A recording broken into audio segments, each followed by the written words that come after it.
एक बार फिर से स्वागत है आपका मेरे चैनल में। पिछली जो मैंने प्रीवियस वीडियोस बनाई थी उसमें मैंने फर्मेंटेशन टेक्नोलॉजी से रिलेटेड बहुत सारे टॉपिक्स के बारे में आपको बताया था, जैसे कि fermentation, bioreactors and there types of fermentation, जिसमें हमने batch culture, continuous, solid, submerge, फिर बैच फर्मेंटेशन के बारे में जाना था।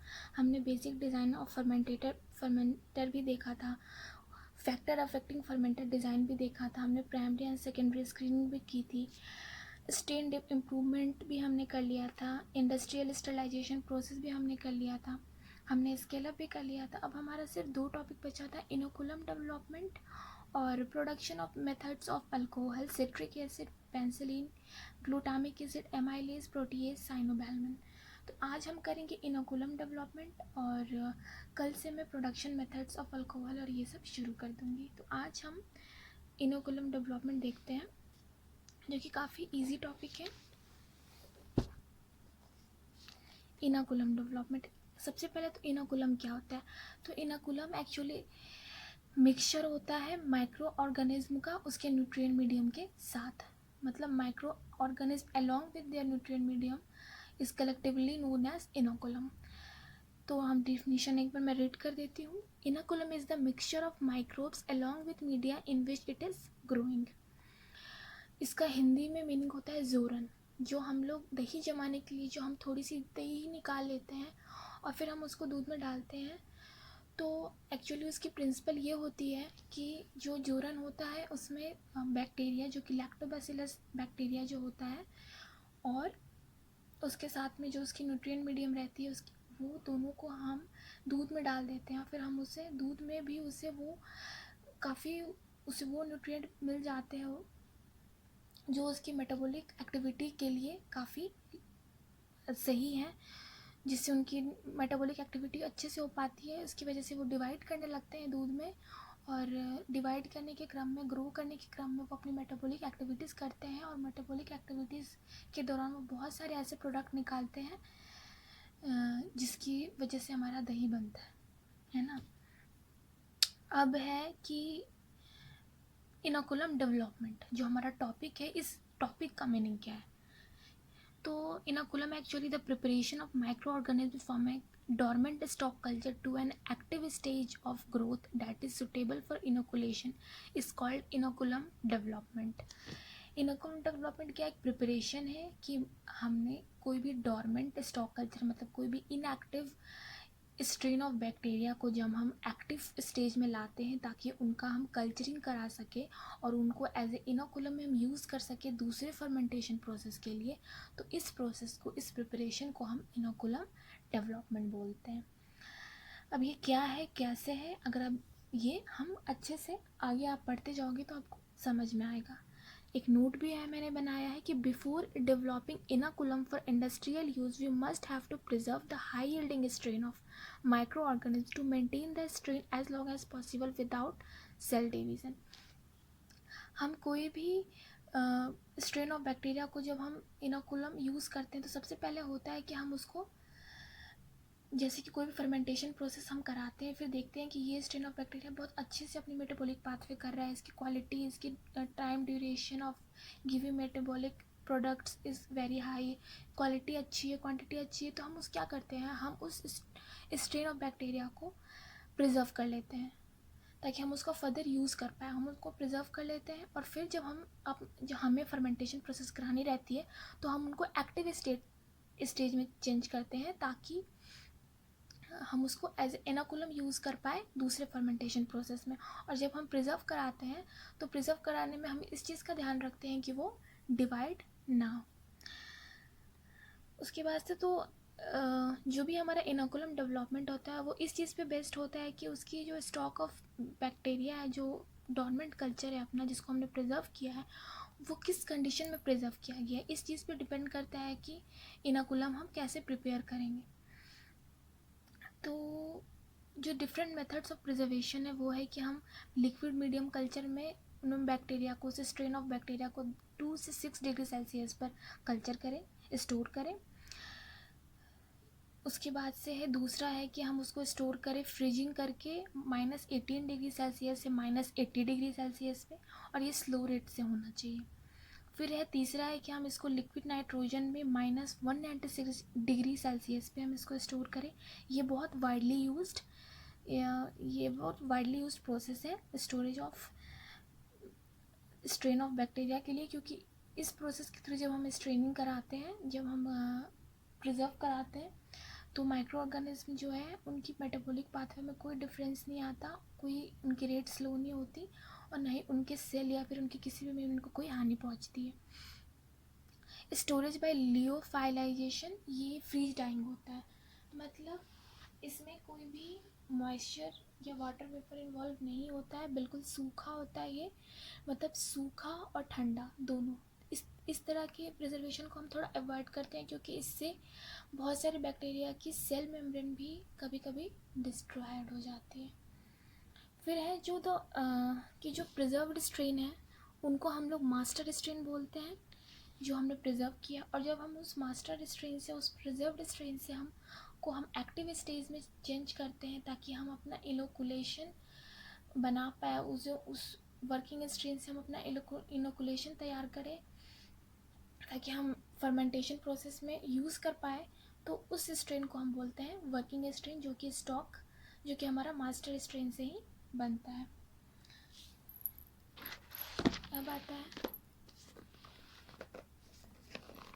कि जो प्रिजर्व्ड कल्चर है उसको पहले हम इंडस्ट्रियल यूज़ के लिए जो हमने प्रिजर्व किया है, पहले उसको हम ऐसे ही नहीं चेंज कर सकते हैं, क्योंकि हमने उसको इस तरह से रखा है कि वो डिवाइड ही नहीं कर रहे हैं, क्योंकि वो बिल्कुल डॉर्मेंट, मतलब बहुत इनएक्टिव स्टेज में है प्रिजर्व। जब हम उनको प्रिजर्व किया हुआ है, तो हमें उस प्रिजर्व बैक्टीरिया को पहले तो एक्टिव स्टेज में लाना होगा, उन्हें इस स्टेज में लाना होगा ताकि वो डिवाइड करना शुरू कर दें। तो ये कैसे होता है, तो पहले उनको लिक्विड और सॉलिड मीडियम में कल्चर कराया जाता है, उनकी ग्रो कराई जाती है। लेकिन उससे भी पहले हम क्या करते हैं कि जो हमारा बैक्टीरियल वेजिटेटिव सेल्स है, स्पोर्स है, वो टैप वाटर में हम देखते हैं कि जो स्टेराइल टैप वाटर होता है उसमें जो है हमारा बैक्टीरियल वेजिटेटिव सेल सस्पेंडेड हो जाता है। तो हम टैप वाटर में पहले बैक्टीरिया को डाल देते हैं, फिर हम देखते हैं कि जो बैक्टीरियल वेजिटेटिव सेल्स है और जो उनकी स्पोर्स है वो सस्पेंडेड हो गए। फिर हम इस स्पोर्स और बैक्टीरियल वेजिटेटिव सेल्स को लेते हैं और इसको अपने ब्रोथ में डाल देते हैं, मतलब इसको हम लिक्विड मीडियम में डाल देते हैं और उनकी कल्चरिंग कराते हैं। दूसरा है कि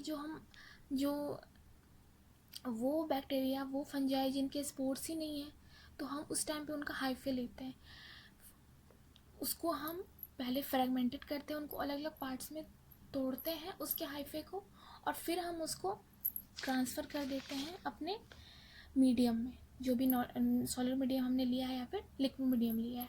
तो वो हाइफे से क्या करते हैं, हर एक हाइफे जो हमने अलग अलग फ्रेगमेंटेड किया, अलग अलग पार्ट्स ऑफ फ्रेगमेंटेड हाइफे जो है एक नए फंजाई में डेवलप कर जाते हैं, और इस तरह से उनकी डिवाइडिंग चलती जाती है। और इसी तरह जो हमने बैक्टीरियल का स्पोर्स और वेजिटेटिव सेल्स लिया है, तो स्पोर्स से नए नए बैक्टीरिया बनते जाते हैं। अब कौन कौन से हम एपरेटस यूज़ करते हैं, मतलब कौन कौन से वो क्या कहते हैं इंस्ट्रूमेंट हम यूज़ करते हैं इनोकुलम डेवलपमेंट के लिए। तो हम फ्लास्क यूज़ करते हैं, 50 ml से लेके 12 लीटर फ्लास्क, 50 मिलीलीटर से लेके 12 लीटर फ्लास्क तक हम यूज़ कर सकते हैं अपने रिक्वायरमेंट के हिसाब से। अगर कम है तो हम छोटा फ्लास्क लेंगे, ज़्यादा है तो हम बड़ा, और इसकी नंबर कोई फ़िक्स नहीं है, हम कितना भी नंबर ऑफ़ ले सकते हैं, जिस तरह से हमारी रिक्वायरमेंट है, जितना हमें इनोकुलम अपना की अमाउंट हमें बढ़ानी है, हम उतना नंबर ऑफ़ फ्लास्क लेंगे। फिर हम यूज़ करते हैं स्मॉल फर्मेंटर, जिसको सीड फर्मेंटर भी बोलते हैं। एक्चुअली ये फ्लास्क से थोड़े बड़े और फर्मेंटर से थोड़े छोटे होते हैं, तो हम इनको सीड फर्मेंटर बोलते हैं, मतलब इनको छोटा रूप देते हैं फर्मेंटर का। इसमें जो इसका मेन ये होता है कि जो इनोकुलम होता है, जो कि हम इंडस्ट्रियल में यूज़ कर सकते हैं, तो एक्चुअली हमें ज़्यादा अमाउंट ऑफ इनोकुलम चाहिए। हम जब छोटे अमाउंट पे इनोकुलम बना लेते हैं, तो जब हम उस छोटे अमाउंट पे इनोकुलम बनाते हैं, तो सीड फर्मेंटर में उन छोटे अमाउंट ऑफ इनोकुलम की कल्चरिंग होती है, और फिर वो थोड़ा अमाउंट ऑफ इनोकुलम बड़ा अमाउंट ऑफ इनोकुलम बन जाता है। तो ये प्रोसेस होती है सीड फर्मेंटर में। फिर जो तीसरा एपरेटस है वो है Erlenmeyer flask. Erlenmeyer flask में क्या करते हैं, हम इसमें भी हम इनोकुलम की क्वांटिटी बढ़ाते हैं। क्या करते हैं, इनोकुलम को लेकर या फिर जो भी बैक्टीरिया और न्यूट्रिएंट मीडियम है, हम इसको विगरसली शेक कराते हैं। जब शेक कराते हैं तो इनमें एडिक्वेट मिक्सिंग होती है और ये जल्दी जल्दी डिवाइड होते हैं और जल्दी जल्दी प्रोडक्ट देना भी शुरू हो जाते हैं और फर्मेंटेशन रेट बढ़ जाती है। फिर important facts related to inoculum development. अब है कि important facts related to inoculum development में है आपको कि inoculum development is done in a stepwise sequence to increase the volume to the desired level। Inoculum development को हम स्टेप वाइज प्रोसेस में करते हैं। ऐसा नहीं कि एकदम से स्टॉक कल्चर लिया, उससे वर्किंग कल्चर, उसको एक्टिव स्टेज में ला दिया और उसको एज ए इनोकुलम यूज़ कर लिया। नहीं, हम उस जो हमने स्टॉक कल्चर से जो हमने वर्किंग स्ट्रेन लिया है ऑफ बैक्टीरिया, फिर हम उसकी कल्चरिंग कराते हैं, फिर हम उसमें से निकालते हैं कुछ, उसके बाद से हम उनकी कल्चरिंग कराते हैं, फिर हम उसमें से कुछ निकालते हैं, फिर हम उनकी कल्चरिंग कराते हैं। ऐसे करते हम स्टेप वाइज प्रोसेस करते हैं ताकि हमारा जो भी इनोकुलम की वॉल्यूम है वो 20 से लेके 200 फोल्ड इंक्रीज कर जाए। फिर typically the inoculum use for production stage is about 5% of the medium volume. जो भी हम इनोकुलम इंडस्ट्रियल यूज़ के लिए यूज़ करते हैं वो अबाउट 5%, जो भी हमारा मीडियम वॉल्यूम है, जो भी हमारी न्यूट्रिएंट है, उसका कम से कम 5% इनोकुलम होना चाहिए, तभी हमारा सफिशिएंट अमाउंट ऑफ प्रोडक्ट मिल पाए। अब आता है स्टेप्स इन्वॉल्विंग इनोकुलम डेवलपमेंट।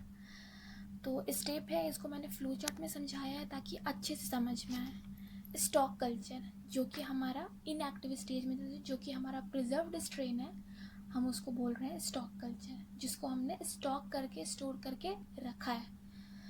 उसको हम क्या कराएंगे, हम उनको लिक्विड मीडियम में या फिर सॉलिड मीडियम में उनकी कल्चर कराएंगे और फिर वो एक्टिव स्टेज में आ जाएंगे। इनएक्टिव स्टेज के थ्रू तो वो वर्किंग कल्चर में कन्वर्ट हो जाएंगे। मतलब वर्किंग कल्चर मतलब क्या, अब ये इनएक्टिव स्टेज में नहीं रहे, अब ये एक्टिव हो गए हैं और ये एक्टिवली डिवाइड करना भी सीख गए हैं।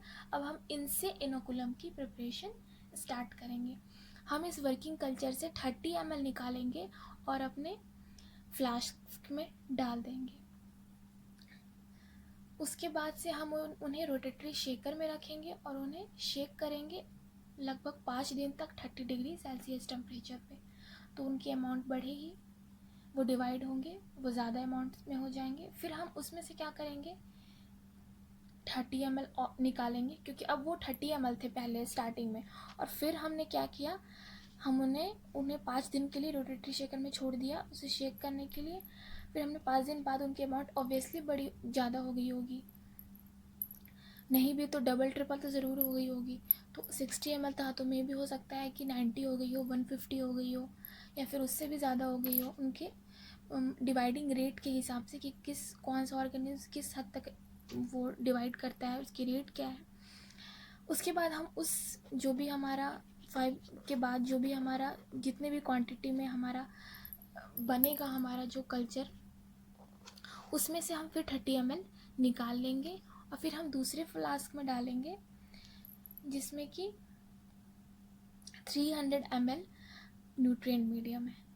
हम उसको डाल देंगे और फिर हम उसको रोटेटरी शेकर पे 2 दिन के लिए करेंगे। फिर उसकी अमाउंट बढ़ जाएगी।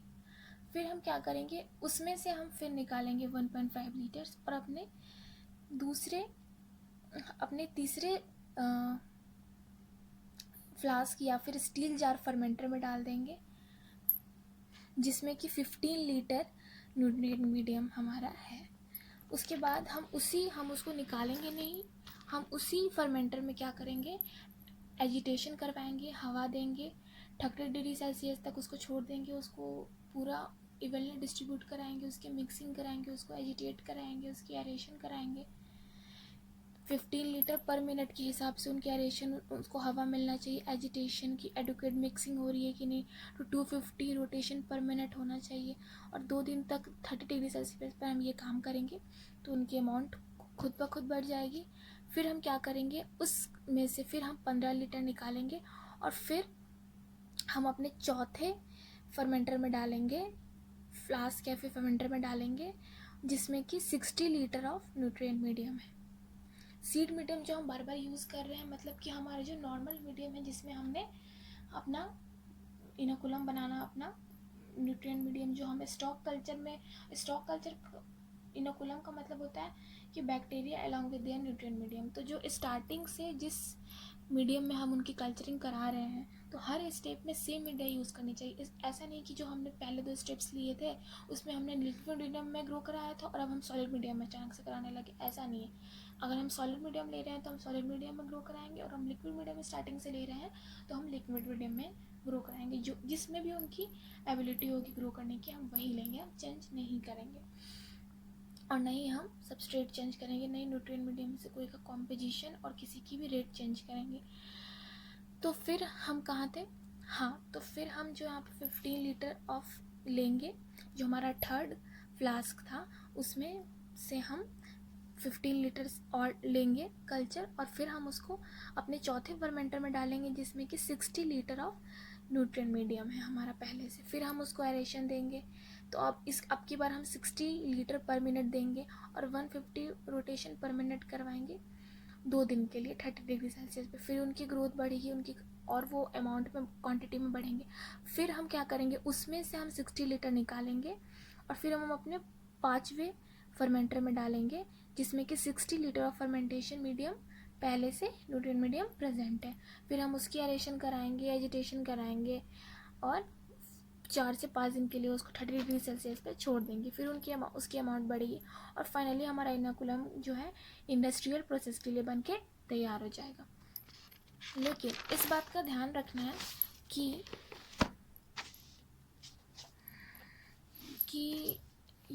मैंने नोट बना के लिखा है कि you can repeat this procedure several times until you get the required amount of inoculum for your industrial use.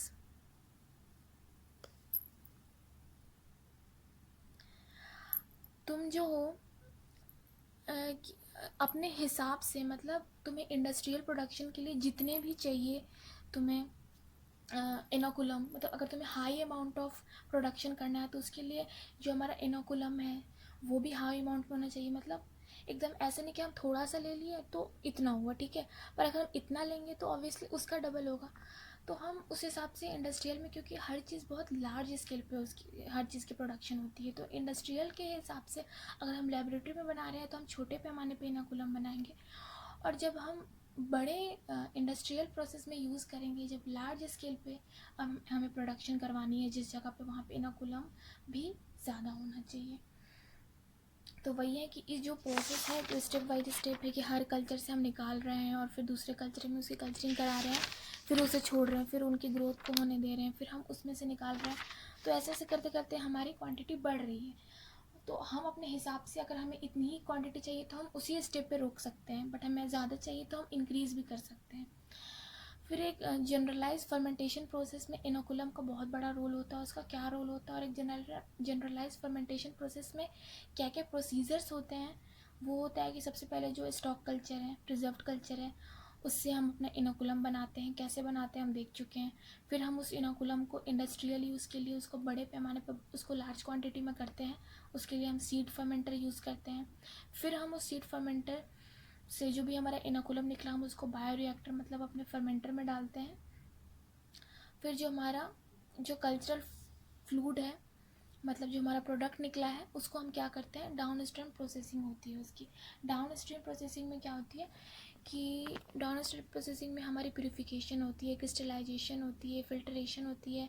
उसमें जो भी हाईफे, जो भी टॉक्सिक मटेरियल्स है, जो भी गंदगी है, इम्प्योरिटीज़ है, ये सब साफ़ सफाई होती है, उसको हम बोलते हैं डाउन स्ट्रीम प्रोसेसिंग। मतलब जो भी हमारा फर्मेंटेशन से जो भी हमारा प्रोडक्ट निकला है उसको हम to be used in market, और टू बी यूज, मतलब उसको हम अपने पर्सनल यूज़ में या फिर हम उसको प्रैक्टिकल यूज़ में लाने से पहले जितनी भी उसकी प्रोसेसिंग कराते हैं, उसको साफ़ करते हैं, उसको फ़िल्टर करते हैं, उसमें से सारे toxic materials, bacterial cell mass centrifuge के द्वारा हटाते हैं। मतलब जो भी ये सब काम करते हैं वो सब डाउन स्ट्रीम प्रोसेसिंग में आता है। और फाइनली हमारा प्रोडक्ट टू बी यूज्ड तैयार हो जाता है। तो ये थी इनोकुलम डेवलपमेंट। आई होप आपको समझ में आई होगी। कोई भी डाउट हो तो आप कमेंट बॉक्स में पूछ सकते हो। And if you found my video useful then you can like, subscribe and share my channel. Thank you so much. मैं अपने नेक्स्ट वीडियोज़ के साथ, जिसमें मैं अल्कोहल प्रोडक्शन बताने वाली हूँ, मैं जल्दी हाजिर होंगी कल। तब तक के लिए good night and thank you so much for watching my video so patiently. Good night to all of you.